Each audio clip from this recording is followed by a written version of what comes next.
যদি কোনো আল্লাহর বান্দা যখনই তার ঘর থেকে বের হয়, কোথাও রওনা দেয়, সে যদি একটা দোয়া পড়ে নেয়, দোয়াটা কি?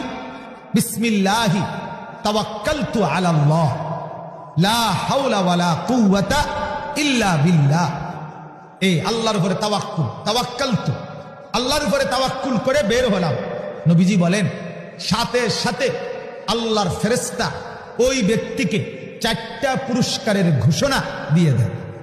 কি পুরস্কার?